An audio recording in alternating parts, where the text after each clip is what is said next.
Good afternoon. Nice to see you all today. Thank you very much for being here. My name is Joey Yao. I am the director of the CLC Performing Arts Center, and I'm thrilled that you're joining us today for our Cultural Thursday program. Before we begin, I want to take a moment to thank the CLC faculty and staff and students who have come to attend, as well as those students and teachers who are coming from other schools. It's great to see you. If you have friends or family who could not attend today's presentation, but they are interested, we are broadcasting this on our CLC Broadcasting YouTube page, and a recording of it will be available shortly after this presentation. There will be time for questions after the presentation. If you have a question, I would just ask that you raise your hand and give me enough time to reach you with the microphone. That way we can catch that on the live stream and the recording. I'm honored today to introduce our speaker, Julie Jo Larson. Author, story catcher, and licensed social worker, Julie Jo has spent the past decade traveling across Minnesota and capturing its stories. Guided by conversations with locals, her work uncovers the hidden gems and voices of our state. Today, she will share her reflections on the value of travel and the importance of connecting with our neighbors both near and far. Please welcome Julie.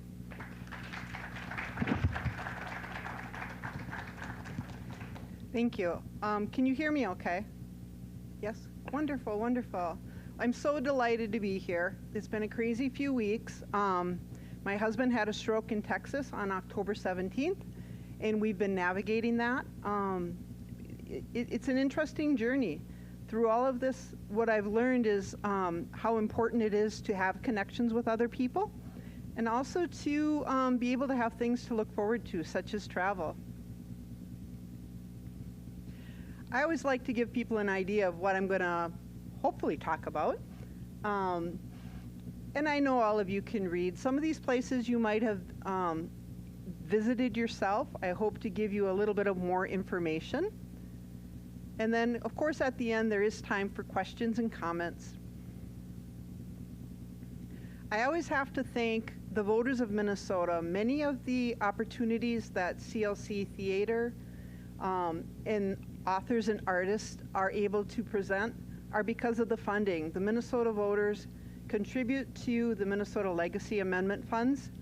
These funds allow us to be creative, to try new adventures, and to take our work out to places that maybe wouldn't know it, be able to experience it. I always give an acknowledgement that the land that we are on is, at one point, was Anishinaabe. I thank them for being good stewards and protectors of the land, the water, and the countless creatures that are around us. Some of you probably have met me before. I normally work here at CLC. I'm on a little bit of a leave right now. I'm actually from southern Minnesota, down near New Ulm. I grew up surrounded by cornfields. My mom was the oldest of 11 children. I have over 30 cousins. When we were kids, we did not travel. Travel was me hopping on my bike and pedaling to a cousin's house where we would have a rousing game of kickball or tag or something, oftentimes resulting in my glasses being broken or someone losing a tooth, but hey, that's the price of having fun. On the top, you see a little reddish-haired girl with big buck teeth. What you don't see is that she had huge dreams. She wanted to get away and to see the world and to experience more of life.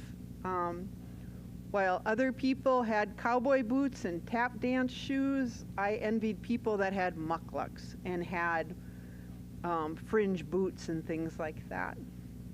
There were two women in my life that were extremely important. The first is my mom. She's with the Sunflowers.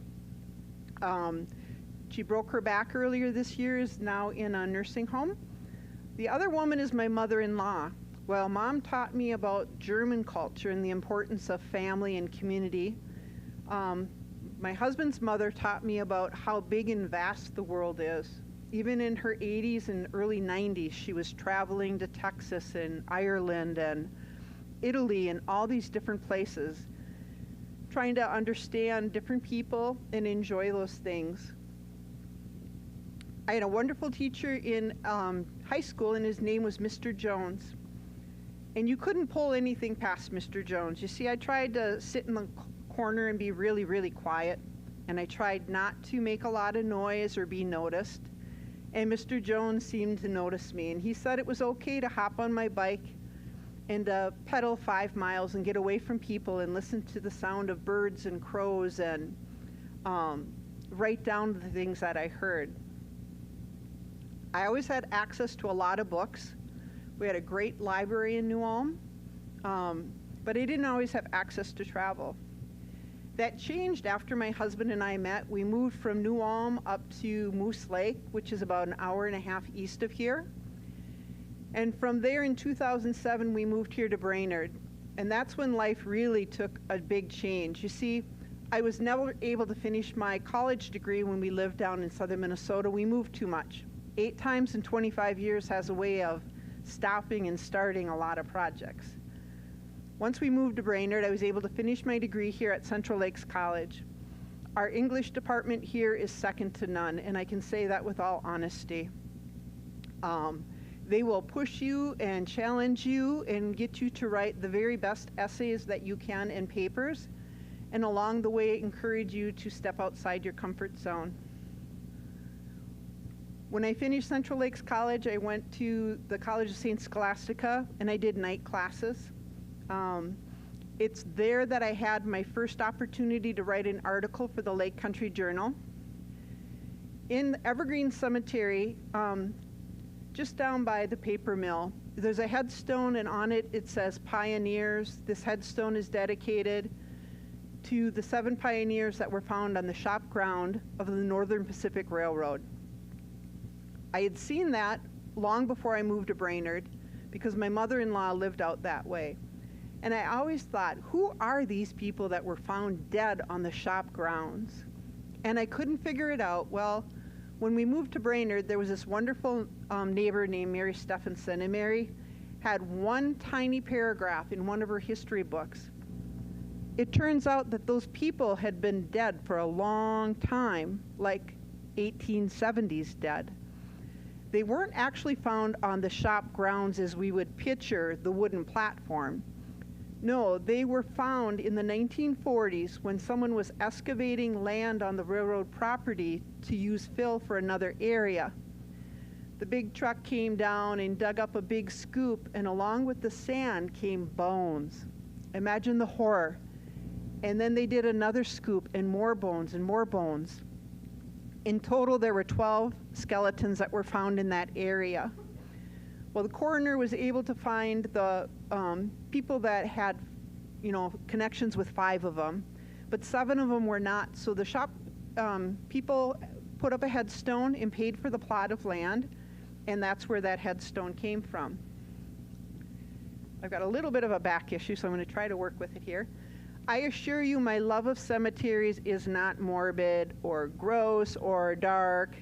But there's so much history in a cemetery. Just think of it. From the time a person dies, all the way back to when they were born, they did something. They breathed, they lived, they had adventures. That's what I like to see. When I was at St. Scholastica, a group of women and I decided that we wanted to run around and tour old buildings and cemeteries and just really see what there was in the northern part of the state that we didn't know about. Well, there's a picture of the 4 of us together. We call ourselves the Mistorians. We were never arrested. We probably came close a couple times. But curiosity is an amazing thing because you see, it makes you say, I wonder if or why or when, and it just opens up a lot of doors. Of the original 4 Mistorians, I'm the only one left now. Yvonne passed away 10 days after her son married my daughter. Vicki moved out of state. And Lee is busy running across the country after her 2 sons. The great news, though, is that I've got new Mistorians starting up to cause trouble with me and have a little mayhem and fun. Everyone needs their support. Whether you're 18 or 80, having a sense of community really makes life so much more richer and better. In the middle, you see a picture of a lot of women. These are a huge support system that I have. We get together every August and every February at a writer's camp. For an entire week in the summer, we sit at the College of St. Benedict's for 4 hours every morning, not saying a word. All we do is write. And then we have a teacher come in, and for the next 4 hours, we're in class time. Now imagine being in your 50s and actually having class time for 4 hours a day. It's draining, but it's wonderful and invigorating. And it's through these people that I found comfort in wearing my mucklucks and actually growing into my mucklucks. The adventures that I'm going to share with you today often come from the adventures that I had with my Mistorians. This is the first one that I would love to talk about. It is not in either of my books. The first book that I had the opportunity to write came during COVID. It's 100 Things to Do in Minnesota Northwoods Before You Die. The second book came 2 years later. It's 100 Things to Do in Minnesota Before You Die. This one covers the whole state. This one is just from St. Cloud North. This story does not isn't in either of the books. It will be in my third book called Secret Minnesota, A Guide to the Weird, Wonderful, and Obscure. This year I've traveled over 6,000 miles researching for that book. Despite my husband's stroke, he has agreed to hop in the car and keep traveling with me, and I'm so excited he's feeling up to it. You see the headstone? It's a super, super important headstone. It's from Joseph Henry from Company D of the 125th United States Colored Infantry. This is the only headstone in a cemetery with possibly 12 graves on the north shores of Mille Lacs Lake. Just before COVID, I was able to reunite some descendants of the people that lived in this area. You see, in the 1890s, the Grand Army of the Republic had one of their annual get-togethers down in the Twin Cities, and people from across the country came, including the United States Colored Infantrymen that are buried in this cemetery. A scout came after the Grand Army of the Republic gathering and checked it out and discovered that there was land, there were jobs, there was all kinds of opportunities in Minnesota. So a group of 85 Black Civil War veterans and their family hopped on a train, sold all of their belongings, and made the journey from Mississippi and Kentucky and Tennessee all the way up to Fergus Falls, Minnesota. Well, there's a gentleman in the back of the picture with all of those lovely women, and his name is Prince Honeycutt. Prince came to Minnesota shortly after the Civil War. During the Civil War, he served as a bugler at the age of 14. His commanding officer asked if he wanted to move to Minnesota with him, and Prince said, sure, why not? So he kissed his mama goodbye, and at the age of 18, came north. Prince was the only black man in Fergus Falls at the time when he received notice that in 3 hours, 85 people are going to be coming up on a train. He did not have time to find jobs. He didn't have time to find food. He didn't have time to find anything. But when the veterans and their families came, what they did find was that they could stay on the train for a little bit. Many of them did find placements and jobs within Fergus Falls, but a contingency of them did not. What they did is they hopped on another train and came over to the Wellthwood area. There they bought land for $2 an acre, and they started trying to build a new life for them and their families. This is the history that Minnesota didn't know about. You see, we knew that there were Native Americans on the north shores of Mille Lacs Lake, and of course, obviously, there were white people that were there starting to build things. But there was a community for many years of Black Civil War veterans that were there. It took about 30 years, and that community kind of fell apart. Some of the people that lived there passed away, and they're buried in this very, very simple cemetery called the Schrader Cemetery. Others of them are in a cemetery on the opposite side of that land, and that's called the Maples, and I'll show a picture in a minute.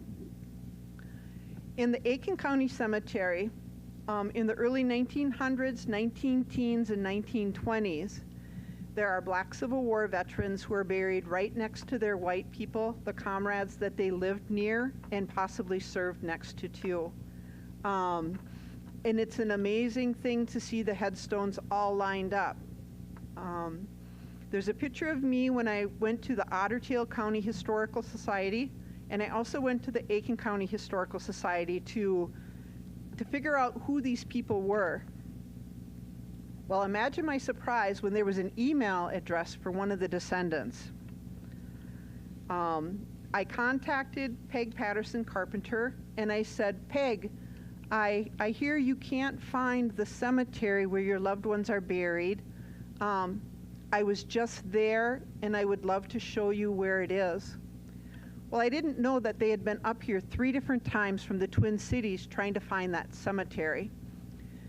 So on a hot, sticky July day, Peg and her cousins came in one car to meet a middle-aged, really quirky white woman who guaranteed that she could see where her family was buried.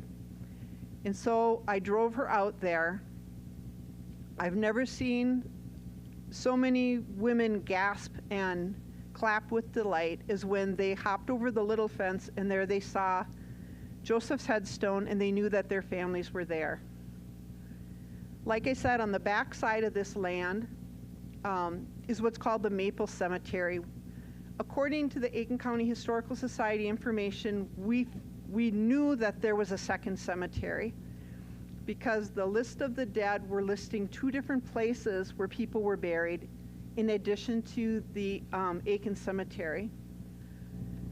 How many of you have heard of Curtis Brown before? Curtis Brown writes for the Star and Tribune.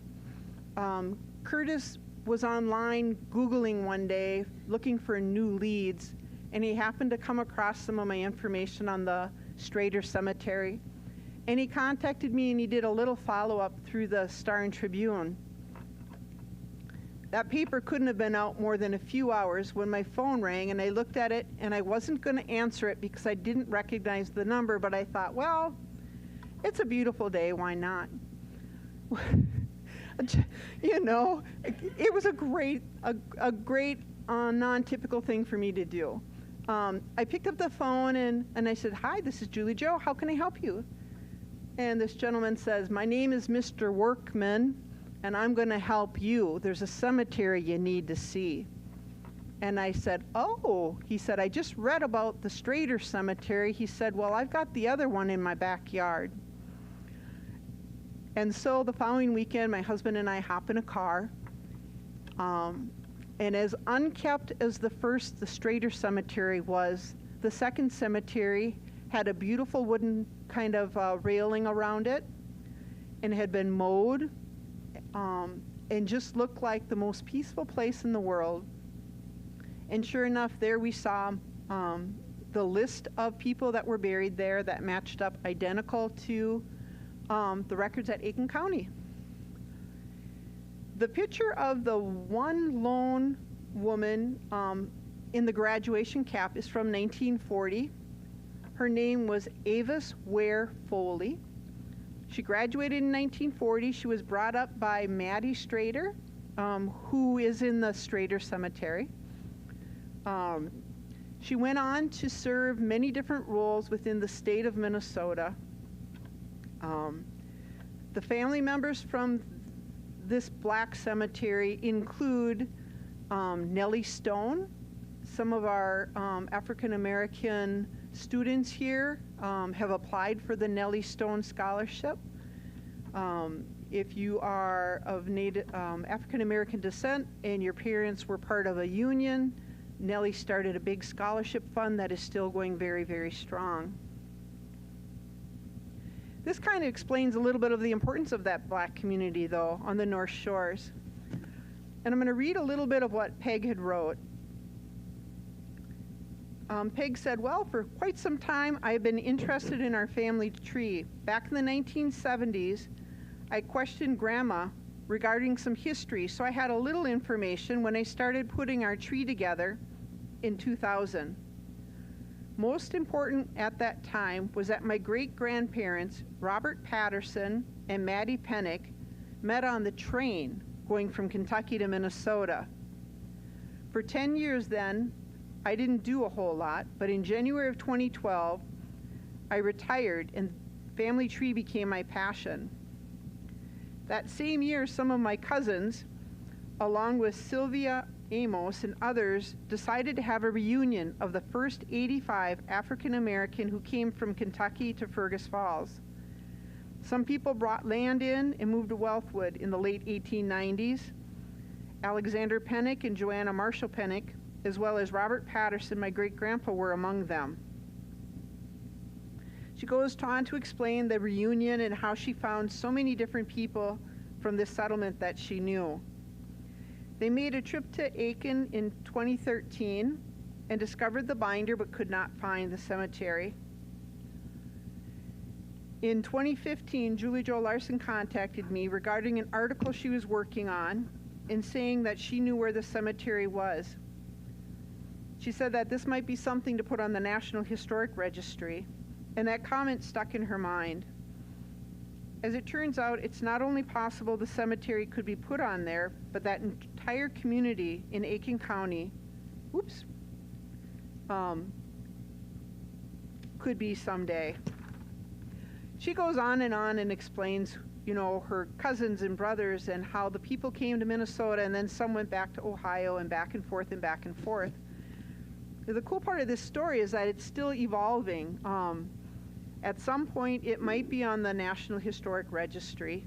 Right now, it's hidden in a field in the middle of nowhere.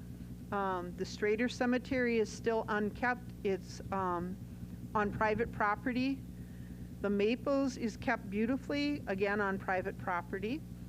But through research, I was able to connect with these fine women and really get a better appreciation for what the Black community was like on the North Shores during that time. Like I said, I'm working on my third book, and this one's a little bit different. It's looking for secret, unusual, obscure things that we just didn't know about. Well, one of the things I didn't know about, despite the fact that I grew up in New Ulm, not far from these two places, was the importance of Fort Ridgely and also the Birch Coulee battlefield. In 1862, the Dakota conflict with the United States occurred down in southern Minnesota. At the same time, we were having crazy wars here on the East Coast. We had men scattered all over the place. The Native Americans had already had multiple treaties. Many of them had not been kept. There were some severe battles a few weeks before the military people were trying to find a good place to bury their dead people. They decided on this Birch Coulee area, so they brought the people that had passed away a few weeks earlier to this big flat land on a prairie in the middle of nowhere. It's estimated about 160 people were there. Some of them were military, some of them were family members. Approximately 200 of the Dakota surrounded the area, and for 2 days there was a horrific battle. It is unbelievable when you go to this property. It is kept up through the Minnesota Historical Society and the local historical society. It's well documented with posters and signage. It truly is a piece of history that I did not know about, and I am so glad that I went there to see more of it. This is Fairfax and Morton, Minnesota, just kind of in the middle of nowhere. The cool thing is that the prairie land has now been preserved, so it looks very much like it did back in the 1860s. I went directly from the Birch Coulee battlefield to the Jeffers petroglyphs. Has anyone been to the Jeffers petroglyphs? Yeah, okay, cool. So here are over 5,000 petroglyphs, 5,000 petroglyphs dating back up to 7,000 years. I just think of that and I'm like, I can't imagine it. We know that this is a sacred site and has been. Ancestors from Cheyenne, Omaha, Crow, Hidadas, Dakota Indians, and many others lived and traversed through this region. Here, carved into these red rocks, and you can see a little bit of it on the next picture, are a lot of drawings. On one huge part is a map, and it shows like where the woods are and the water are, and where the trail is that you're supposed to take to get around it. The day that I went, I had a wonderful tour guide. He was Dakota. He had been there for many, many years. He took a little squirt bottle and squirted the rock, and these pictures just kind of like rose out of the ground. There were buffalo, and there were women and arrows and bows and elk and all kinds of animals that just kind of came up. And he explained to us that after hours, if we come stocking-footed, we could walk on the other side of all of the cordoned-off areas. But I couldn't make it that night, and I still wish I could have done it. But imagine over 5,000 carvings, 7,000 years, up to 7,000 years old. As they remove the moss from new outcroppings, they're finding more and more of these drawings. It's just crazy. About a month after I visited those sites, I went to the Pipestone National Monument. And that is something in one of my books. In my books, they're just meant to give you a little taste of an area. I'm only limited to about 120 words, so I can't give you much information, just enough to get you interested. I'd put that over 3,000 years, generations of American Indians have quarried pipestone from the Pipestone National Monument land. Considered sacred, the land and revered stone that is found in it are used to create red pipestone pipes. They are thought to carry prayers to the Great Spirit. Under layers of hard quartzite, soft layers of red pipestone are found. Digging down to the pipestone layers can take days, weeks, months, or even years. It's a labor steeped in tradition. Only members of federally recognized tribes can quarry for this and apply for permits. Traditional Native American artists work the pipestone into small figurines, jewelry, pipes, and other items that can be purchased at the association in the visitor center. The mission of the center is to preserve the vanishing art of pipe making. The 301-acre site, which is now quite a bit bigger, is surrounded by prairie wildflowers and grasses that wave in the summer breezes, bringing visitors a sense of peace. The pictures that I have up here, I wish I could have gotten the full-size ones that I saw, but it explains a little bit about why the area is sacred. When I went, there were 3 artists that were working within the visitor center. One was a gentleman named Travis Erickson. Travis is a 5th-generation pipe maker. His grandparents came there in 1927, and the quarry that he works on has been passed down from generation to generation. The sadness in his voice was very evident when he told me that he is the last generation that will be quarrying there. Because the site is sacred, you're going to find a lot of Native American customs and interesting things to see. Many of the trees had bundles of brightly covered fabric stuffed with herbs and tobacco and a bunch of different spices and things like that. If you do go to the Pipestone National Monument, please take time to go into the visitor center first and communicate with the artists that are working there. Because I spoke with Travis, I was able to get the information to find that very, very special stone in the middle of the picture. I wish I had water that I could have put on it.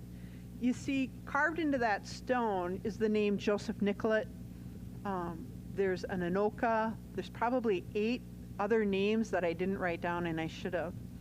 These were early travelers and explorers that visited the Pipestone National Monument from the 1670s, if I'm correct, all the way through the early 1900s. And each time everyone kept carving into the same rock, but Travis told me where the rock was. He also told me where I could stand to get that picture and to see the perfect outline of the Native American carved into the cliff. These are all very, very sacred sites for them. It was so cool. By making connections with people, I've been able to see and to get on land and to find those unique pieces that I would never have known before. I bet some of you have been to the Milford Mine. A couple of you maybe. Yeah, isn't it a cool piece of history? For those of you that haven't been there, on February 5th in 1924, the Milford Mine was an underground working iron ore mine. Very, very well known in the area. Foley Lake was right next door to it, and they had been digging really close to the lake. That day, the people that were working in the mine, a breeze came and blew out their headlights. Some of them were relit again. The breeze came again. The men that were closest to the shaft raced up it as fast as they could. The mine ended up flooding, and 41 people were buried within it under silt and water and just unbelievable conditions. The picture of the gentleman there, at the time, 99-year-old Jake Rovnick. I interviewed him for an article I was writing for the Lake Country Journal. And Jake pulled out this picture, and on this picture were big X's, black X's on all these men's chests. And he says, "Those X's?" And I said, "Yep. Those X's are the people that didn't make it out alive." Jake's dad was the first person out of the mine alive. When Jake got home from school that day, there was wailing and tears and a sight that he had never thought he would see. You see, he was like 7, 8 years old, I guess. And he asked his mom, he said, "Mom, what happened? What happened?" And all of a sudden, 99-year-old Jake, his face starts looking more and more like an 8-year-old little boy. And he says, "I wanted to see the hole." So the other miners, they took my hands and they held me tight, and I bent over, and as I'm looking at him, I'm seeing the swirling water, and I'm seeing the pain in his heart, knowing that his best friend's dad's down there, and some of the people that he knows and he's been playing with are buried down there. And Jake was able to tell me a lot of interesting information. He said that, "Did you know, Julie Joe, did you know that there were at least 7 languages that were spoken that day in the mine?" And I said, "No, tell me more." And he said, "Well," he says, "of course there was Finnish and Swedish and Norwegian." And he said, "But then too, we had people from Austria and Germany and Yugoslavia and Poland and Croatia and Italy and of course Denmark. And then there were other people that I didn't know, but he said some of them didn't speak any English at all. They had just come over. And what they did is they used hand signals.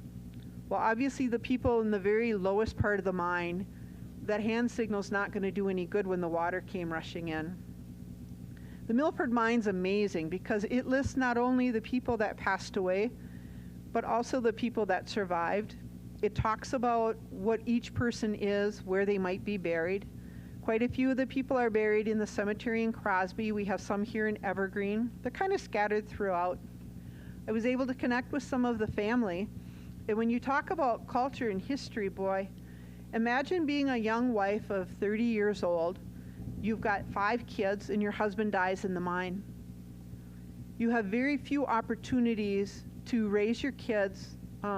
So the one woman I talked to, she says her mama married a mean man just so that they would have food on the table. She said the lucky ones were the ones that went back home overseas, back to their families and their grandparents, because then they were able to have support, but not everyone was able to do that. As sad as the Milford Mine story is, being the worst mining accident in Minnesota, there also are tremendous stories of community and help. It's just a really interesting thing. Well, as I travel across Minnesota, more and more I'm finding that culture is alive in so many of our smaller cities and our larger cities. We just have to find it. In New Ulm, there's a place called Dohmeyer's German Store. Has anyone been there? Yeah, it's like going back to old Germany or something. There's glass ornaments that hang from the ceiling. There's cuckoo clocks, like 1 million of them, that are going to be making noise every time the time changes to the hour or half hour. And within that little store, you're going to hear real German language being spoken. And many of the people that come in there are going to have that New Ulm list, I call it. They'll have their little words that they say.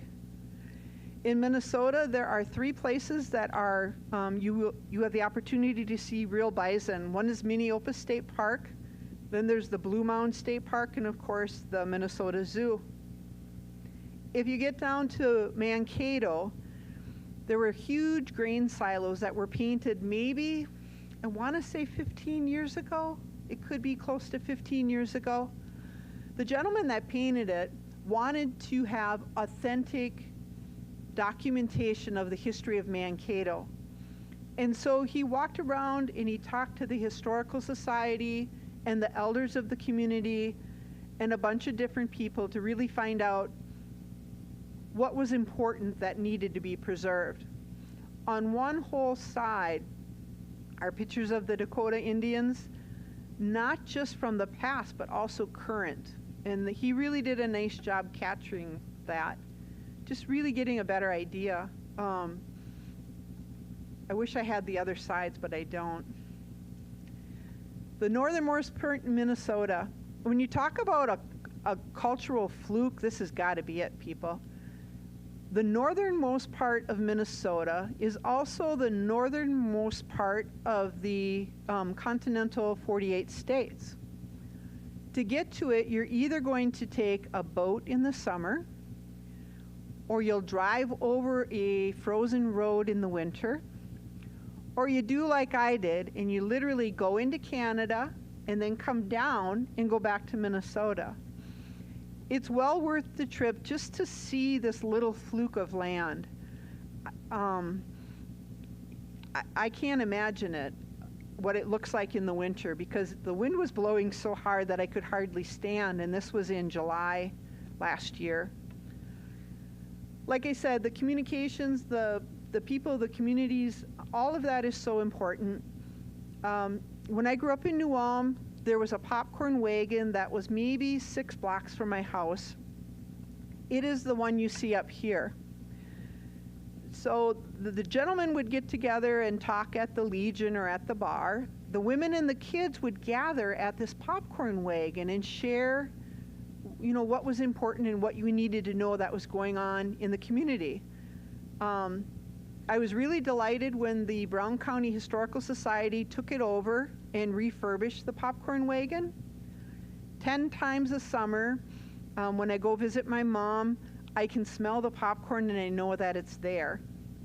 10 is a magical number. You see, they're only allowed to bring that wagon out and sell food 10 times. If they do it 11, they have to buy the next larger permit, which would increase the cost a lot. As I travel around, I love visiting the small businesses.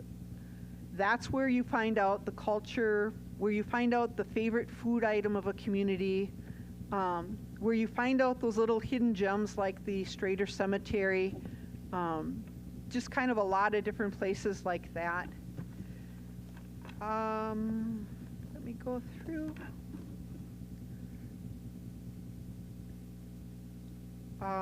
Like I said, I'm repeating right now. I'm working on book 3. I encourage all of you, please, to get out and to explore Minnesota. If you're interested in art or writing or music or theater, make the connections with your community. It's just phenomenal to be able to know that we have huge support systems. Sometimes you have to just find the right person to connect with it. And this is what I really like to end things with. What makes Minnesota unique and special is the people who work so hard to make life better for all of us. The great natural resources we have, our rich past that will lead us to the future, and the genuine love we share for our region. And whether I'm exploring the Northwoods up here, or I'm finding prairie land in southern Minnesota, or I'm, at Banning State Park, I'm finding really, really cool people and unique opportunities. But I'd like to turn it over now and see if there's any questions, or if any of you have suggestions on a place that I need to check out. The next book only has room for 84 entries. That might sound like a lot, but my piece of tag board has over 130 right now. And I'm still adding to it because I'm finding these cool little places I didn't know about. Did you know in Coleraine, Minnesota, there's something called Raven Cove Abbey, which is an old church that's been renovated. Joseph and his wife Sue bought it when it was just boarded up bones. You walk in the front door, and there's a big, huge Nevermore Edgar Allan Poe little corner. And there's a coffee shop, and there's a restaurant, and a bar. And then you turn around, and there's axe throwing. And talk about culture. What is this axe throwing like? Not little hatchets. We're talking big. And I'm like, well, what is this? Well, it turns out Joseph is from Hungary. And when he grew up, axe throwing was what they did as a family. So there's a lot of axe throwing that's done there. But there's places like that. And I'm sure a lot of you probably have places like that too. But I've got my note card ready. So questions, comments, anything that I can answer? I appreciate everyone coming out. Yes? I'm from Aiken. I used to Wellswood and I never knew about the cemetery. So my question is, I heard you refer to them each being on private land. How does one get access to the cemetery? So remember I told you about those Mystorian, those women, We've never been arrested. Okay, so the land, the Strader Cemetery, when I first met it, the father was living on it, and he gave me unlimited access. When he passed away, the son likes a more private life and discourages even family members from the cemetery to go there. So there is no access for anyone right now at that time, and I'm respecting his privacy. You can find pictures online, and the Aiken County Historical Society has quite a bit of things, but you can't get to the Strader Cemetery. The Maple Cemetery, I think if you did some Aiken County Historical Society, they might have a connection name, but I'm not at will to give that out. They're wonderful pieces of history, but out of respect, we have to respect the people that own the land right now. It's hard, but yeah, it's in the middle of nowhere, really. They truly are family plots in the middle of nowhere. Other questions?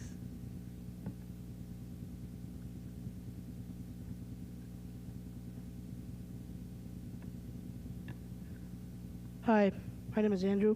I'm from Crosby. And I know about a historical thing in Minnesota because my family doesn't know about everything, this historical thing. There are a cultural thing, just like the pictures you show, the tombstone. That's my family's art. That's we're historical. We're Minnesotans, and we're welcome for that. That's hard to call the family life. That's the personal thing, is my own thing, because that's where we support what she said. And the pictures I saw, that tombstone, that's like the historical, like the downtown and everything the family owns, the land and everything. That's not where I was from. I was born in July. So thank you for everybody. Thank you very much. Thank you.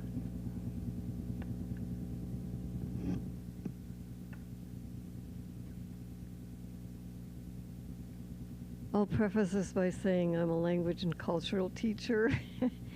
I really like that you included in the Milford Mine the number of places that the people came from, the number of languages spoken in this state, and how we have come together. We have shared the Lefse, we have shared the Non, and just looking at immigrants, looking at not the melting pot. I always like to call it the tossed salad. I don't want us all to look and taste like, you know, the gravy and all of the vegetables taste the same. No, no, no, no, no. Bring me the lettuce, bring me the olives, bring me the stuff, and let's all take a taste. And my political statement, I guess, is celebrate diversity, celebrate a past. And one last thing, Thanksgiving and Christmas and all these holidays are coming up. Tell some of your stories. Make Grandma talk. Our tapestry would be quite dull, wouldn't it, if there was only a red or a green or a yellow? By each of us adding another color and another layer, it's just so much richer and brighter, and it's spectacular. Yes. I don't want mac and cheese at any of my buffets. I can make that at home. Hi. I want to say, if you want to explore some a piece of Minnesota, we probably back in the 90s, my husband and I and when my kids were small, we went up to Lake Bronson. It's only probably about it's up by, I'm not sure, Larson or something, or I'm not, anyway, it's only about 20 miles from the Manitoba for Canadian border, and from there we went, we stayed at that Lake Bronson State Park, and that has an old railroad bridge and everything on it, and it's actually prairie and lots of trees and swampland on it. It goes to Hayes, out over there by, it goes to Hayes Creek State Park, not Hayes Creek, Hayes State Park, and that has a lot of tamarack and everything. But anyway, it's 20 miles from Manitoba, and we went to Winnipeg. It's only 80 miles from the Canadian border, and it looks a lot like the Twin Cities. But a lot of the signs and stuff are French or Canadian French, and to get around, it's kind of its own city, and it's hard to get around because of the French and the English. There's not writing; it's actually signs to get around, and that has a lot of history, a lot of the man of war history and French history, and some very interesting places to go. And like I said, you kind of guess your way around. It was a trip with the kids being small and things. Anyway, and then to go camping up in that area, it's really interesting too. There's history about the Dairy Queen, and then Pembina. Have you ever heard of Pembina? It's North Dakota and in Minnesota, but they have a history up there with the French Canadian. If you want to go, and you're interested in. But that was in the early 90s we went, but it's a lot of history there. Hey, I did have someone a couple weeks ago tell me to check out Lake Bronson, so that's on there too. You mentioned another Minnesota oddity, the tamarack trees. So these are the evergreen trees that, oh yeah, the evergreen trees, they turn orange this time of the year, and then the needles are going to fall off. They're the strangest tree that I've ever seen in Minnesota, because they're supposed to be evergreen like our pine trees, but not all pine trees are evergreens and not all evergreens are pine trees. My daughter tried to explain it to me, but anyway, it's an oddity in Minnesota. Other questions? Here's a question about you. You've written 2 books so far for Minnesota. Do you have any plans to travel outside of Minnesota and cover more historical sites throughout the nation? Yeah, wherever I go, I definitely travel. My son and his wife and my grandbaby are located in Stanton, Virginia, which has phenomenal history. Here in Minnesota, our buildings, you know, if they're back from the 1800s, late 1800s, we consider that old. I stayed in Hunter's Ridge, which was probably a mansion back in the days, and it was built in the early 1700s. While out in Virginia, I found a cemetery, and way back in the corner, kind of roped off, was a section with a little plaque, and it says, "Here lie unnamed slaves." And it was dozens of people were buried there. So I do like to go around. I'm working on a fantasy book outside of my travels. Because my publisher, they have this really cool thing where if you write about a place, you have to live there.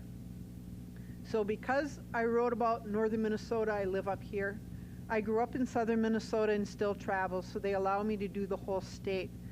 They would not approve me to write a book if I wasn't part of that area. So I can't go to Virginia and write a book with that publisher.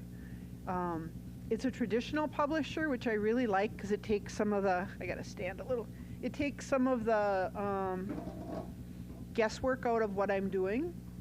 But yeah, it would be neat. I'd like to write a book about the Lake Superior Circle Tour, because there's a lot of cool little places around there. But that's gonna have to wait until I retire, because imagine how many weeks it would take to photograph and go all the way around it. You see, I think there's 2 kinds of travelers. It's this continuum. You get the people that are destination. They want to go from point A to B as fast as they can. And then you get me, which is more of a journey. I'm going to end up getting to point B, but I might have 20 or 30 stops in between there. You know, and if I want to get there by a certain time, I'm going to add 5 or 6 hours so I can zigzag. That's kind of what I do, but yeah, there's a lot of neat places for history. It's just time. Thank you, Julie Jo. At one point you talked about archives and going into archives and getting stories. Are there other places where, you know, would you say churches have stories, or I know families have stories, possibly libraries, town libraries? Libraries, yeah. One of the weirdest cemeteries that I ever researched, the earliest graves were written on the back side of a tablecloth, and that tablecloth was handed from the head person at the church to the next head person to the next head person.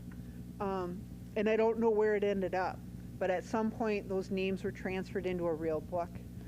We talk about archives. A lot of times old Bibles will have the information. During the Great Depression, the WPA, there were people that were hired to talk to the elders of the communities. There's some transcripts and things here at the Crow Wing County Historical Society interviews. Moose Lake is the site, Moose Lake Cloquet, of the worst natural disaster in Minnesota. 1918, 450 people died in a fire that stretched many miles. They have amazing documentation and tapes of people that were interviewed. You never know what you're going to find. So, you know, if Grandma or Grandpa passes away, please look at those old books before you throw them out, because there's pieces of paper stuck in a lot of things, and that's where the history is hidden between the pages. But yeah, it's all over the place. Here, even at CLC, there's an archive that we can get into that has the earliest days before CLC was even, I mean, we were part of the technical colleges, and there's information way back then, way back to our very beginnings. Folks, we are at time. Julie Jo will be in the lobby after this if you have any further questions, but can we hear it one more time for Julie Jo Larson, please?